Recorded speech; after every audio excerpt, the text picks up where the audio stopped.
Isang magandang buhay at mapagpalang araw mga kagulay. Welcome po uli sa ating top price update ng mga sariwang gulay na dumadagsa po dito sa ating bagsakan araw-araw.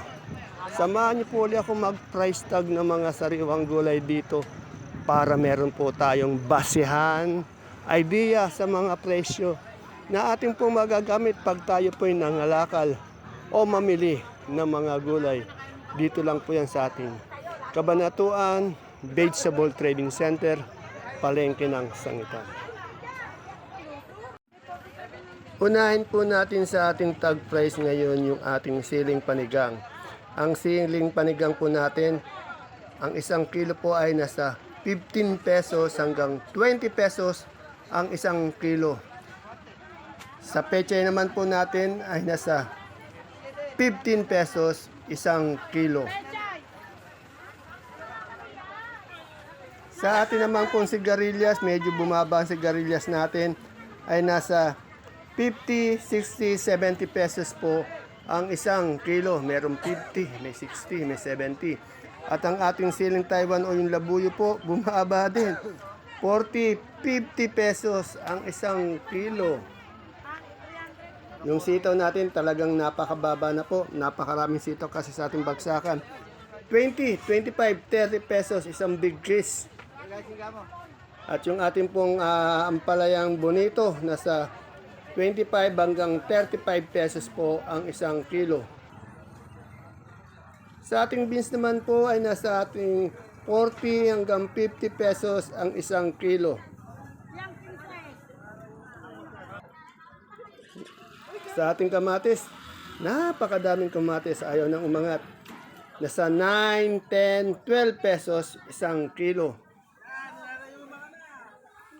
Sa atin naman pong talong ay nasa 15 to 20 pesos ang isang kilo or 150, 200 isang bundle.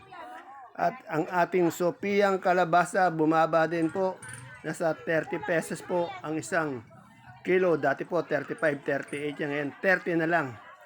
Ang okra po natin medyo mababa na rin ng konti. Nasa 40 hanggang 45 pesos po per kilo. Dati kasi 60 yan. Sa ating maning maganda po, mataba, siksik sa laman, ay nasa 70 pesos po ang isang kilo. At sa ating sampalok, paborito ng aking pamangkin na si Hersigon, ay nasa 47 pesos po ang isang kilo. Sa atin naman pong talbos ng kamote, itong hilig ni Audrey Claire, 5 piso. Pati yung talbos ng kangkong, 5 piso. Sa ating kulitis po, 50 pesos po ang isang kilo. At ang ating talbos ng daon ng sili, nasa 60 pesos po ang isang kilo. Sa ating pong pusong mapagmahal, nasa 25 pesos per kilo. At ang ating gabing galyang na puti, gabing galyang na pula, ay nasa 35 pesos po per kilo. At ang ating sinibuyas po ay nasa 70 pesos po per kilo.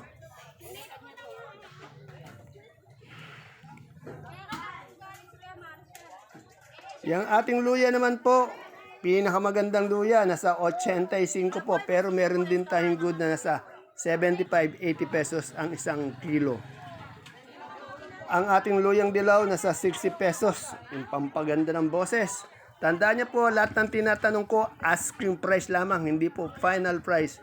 Ang ating supremang kalabasa, nasa 28 po yung malaki, 25 yung medium, 22 po yung maliit. At sa ating patolang kinis, nasa 20 hanggang 25 po ang isang kilo. Sa ating mais po, napakarami nating mais sa ating bagsakan. Yung dilaw po natin, nasa 13 to 15 pesos po ang isang kilo o 130, 150 isang bundle.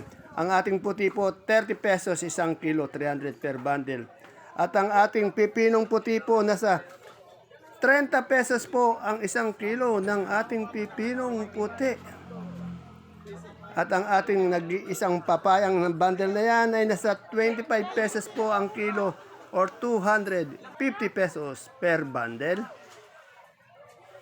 At sa ating mga kamote po, yung ating Taiwan Sea po na pang-mall na good ay nasa 45 po.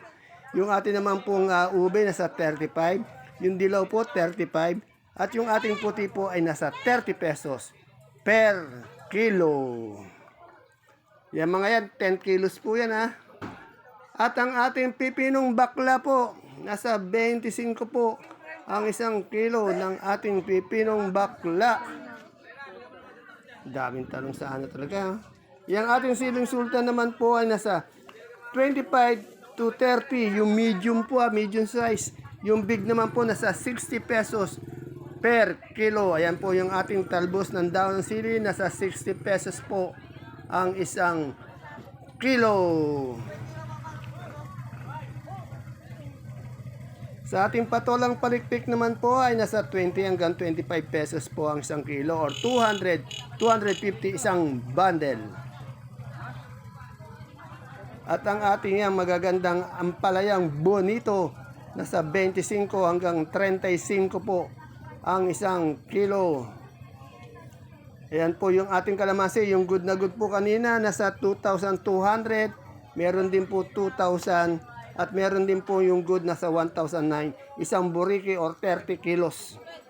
Yung ampalaya naman po natin ay nasa 40 to 55 pesos per kilo.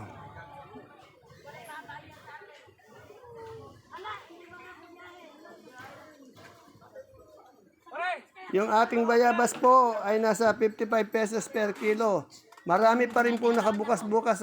Tinanong natin, in-interview natin kanina sa asking price natin. May mga nakabukas, lalo mga taga Santa Rosa, nakabukas daw sila. Yung sultan natin, 25 hanggang 30 pesos po ang isang kilo. Yung ating pipinong bakla ay nasa 25 pesos per kilo. At yung ating talong na domino, napakagandang talong, napakamura naman, nasa 10 pesos lang po ang isang kilo.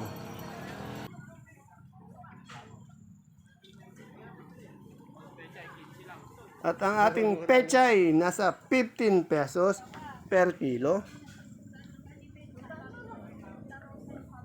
At ang ating mustasa naman po, medyo angat sa pechay siya, ay nasa 35 pesos ang isang kilo. Ang singkamas natin, 110, 120 ang isang bigkis o isang tali.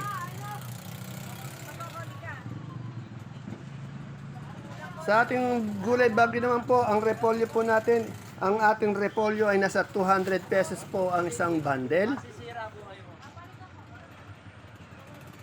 Punta naman po tayo sa pechay bagyo natin o yung Chinese pechay natin ay nasa 250 pesos isang bundle. At ang ating sayote po ay nasa 200 pesos isang bundle. At ang ating carrots, nasa 1,120 po ang isang bundle. At ang ating labanos naman po ay nasa 300 pesos isang bundle. At ang patatas po natin ay nasa 500 pesos ang isang bundle. Puro bundle po yan sinasabi natin yan, puro 10 kilos po yan.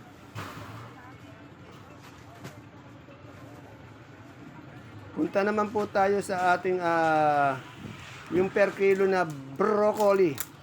Yung broccoli, ito muna pala yung green cucumber natin o yung Jackson na pipino. Nasa 600 pesos po ang isang bundle. Sa cauliflower po natin, 60 pesos po ang isang kilo. At ang ating broccoli naman po ay nasa 70 pesos isang kilo.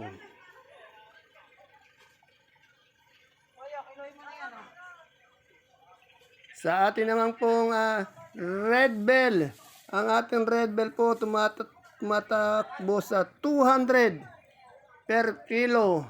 At ang green bell po natin ay nasa 250 pesos isang kilo. At ang ating celery po, 100 pesos ang isang kilo. And of course, yung katabi niya, yung ating leeks na magandang dahon, ay nasa 140 po ang isang kilo. At pagdating naman po natin sa ating gulay Bagyo, beans Bagyo, ito po, bumaba po to. Yung Bagyo beans natin, nasa 50 pesos isang kilo ang Bagyo beans natin. Sa mga lettuce naman po natin, yung green ice natin o yung green leaf natin ay nasa 100. Yung lettuce natin romaine, ganun din po 100. Wala po tayong iceberg o yung lettuce na bilog.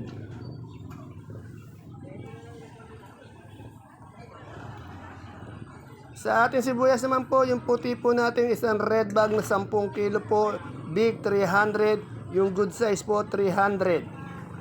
10 kilo po yan, isang red bag na yan ha. At sa ating pula naman po, yung big po natin nasa 400 at yung good size po natin ay nasa 420 pesos. Isang red bag or 10 kilos. Puro local yan ha, wala po tayong imported na sibuyas. At ang atin naman pong super white na bawang, yung big po 520 at yung ating small 440. Ayan po mga kagulay, mga kapalengke, ang ating pinaka-latest tag price update ng mga sariwang gulay na dumadagsa dito araw-araw sa ating bagsakan.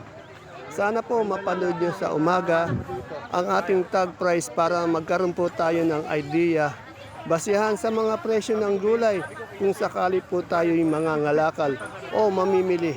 Dito lang yan sa ating bagsakan. See you po again tomorrow sa ating next tag price update. Bye-bye. God bless us all po.